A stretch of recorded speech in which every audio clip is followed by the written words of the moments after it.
बिस्मिल्लाहिर्रहमानिर्रहीम। आज का हमारा टॉपिक है यूटीआई, पेशाब की नाली का इन्फेक्शन।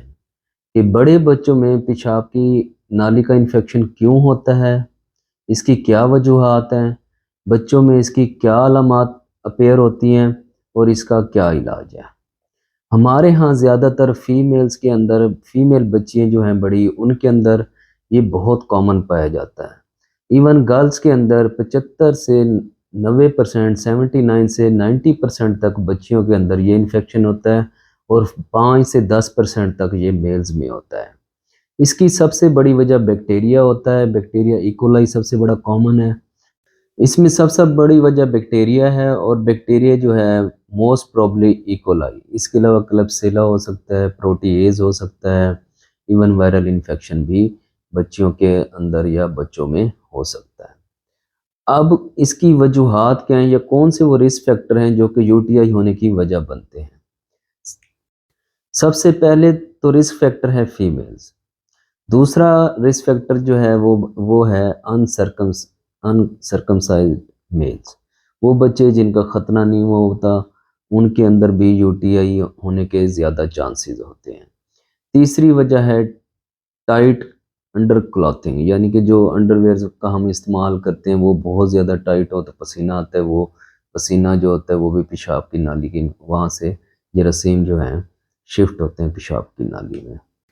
इसके अलावा पिन वार्म्स इन्फेक्शन हो सकते हैं कि अगर बच्चों के पेट में कीड़े हैं तो वो भी इन्फेक्शन का बायस बन सकते हैं।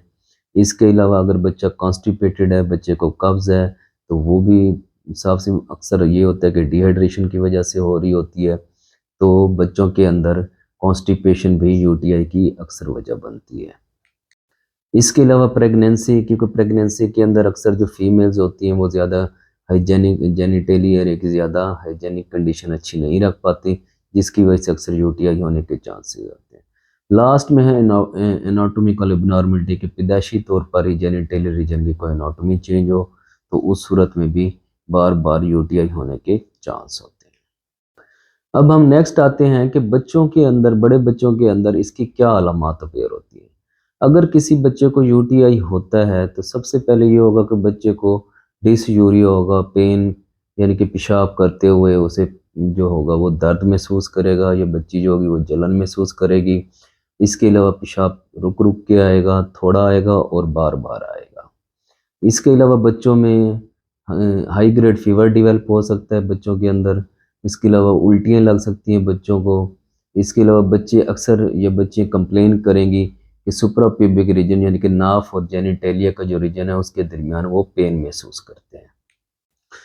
इसके अलावा यूरिन इनकंटिनेंसी हो सकती है कि वो यूरिन यानी कि कंट्रोल नहीं कर पाते और यूरिन जो ड्रिबलिंग करता है और अक्सर गिरता रहता है। इसके अलावा यूरिन से स्मेल आ सकती है बहुत ज़्यादा, और बच्चों इसके अलावा बच्चे जेनिटली रीजन के ऊपर बहुत ज़्यादा इचिंग करेंगे और पेन की कंप्लेन करेंगे। ये मोटी मोटी अलामात हैं। अगर किसी भी बड़े बच्चे को इस तरह की अलामात अपेयर हो रही हो तो हम कह सकते हैं कि बच्चे को यूटीआई। अब नेक्स्ट ये है कि हम इसको कैसे डायग्नोज करेंगे या कैसे हमें पता चलेगा कि हमारे बच्चे को यूटीआई है।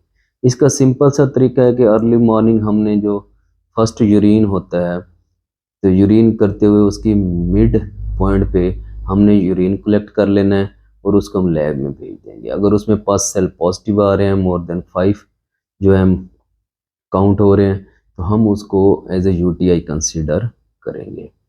इसके अलावा अगर यूरिन कंप्लीट एग्जामिनेशन हमारे पास नॉर्मल आता है और बार बार हो रहा है, तो हम उसके लिए यूरिन कल्चर भी कर सकते हैं, उससे डिटेक्ट कर सकते हैं कि कौन सा जरासीम है। फिर हम अकॉर्डिंग टू द जरासीम जो भी सेंसिटिव एंटीबायोटिक होगी हम उसे स्टार्ट कर सकते हैं। और इसके अलावा और भी बहुत सारे टेस्ट हैं, जैसे कि हम अल्ट्रासाउंड केयू भी कर सकते हैं, किडनी यूरिनी ब्लैडर अल्ट्रासाउंड कर सकते हैं। उससे भी हम पता चला सकते हैं कि हमारे बच्चे को यूटीआई है तो नहीं। क्योंकि बेसिकली यूटीआई की 3 फॉर्म्स होती हैं। एक होती है पाइलोनेफ्राइटिस, एक होती है एसिम्प्टोमेटिकली यूटीआई, और तीसरी जो होती है वो होती है सिस्टाइटिस। पाइलोनेफ्राइटिस में ये होता है कि यूरेटर और किडनी की इन्वॉल्वमेंट होती है, वहाँ पे इन्फेक्शन होता है। सिस्टाइटिस में ये होता है कि मसाने के अंदर इन्फेक्शन होता है। और तीसरी जो एसिम्प्टोमेटिक होती है उसमें कोई अलामत ज़हर नहीं होती बच्चों के अंदर। अगर एनाटॉमिकल इश्यूज हैं, कोई वीजुआर वगैरह है, तो उसके स्पेसिफिक टेस्ट होते हैं, वो हम डॉक्टर से ही डिस्कस करके उन टेस्टों को हम करवा सकते हैं और उसके बाद हम उसकी यूटीआई की तशखीस कर सकते हैं।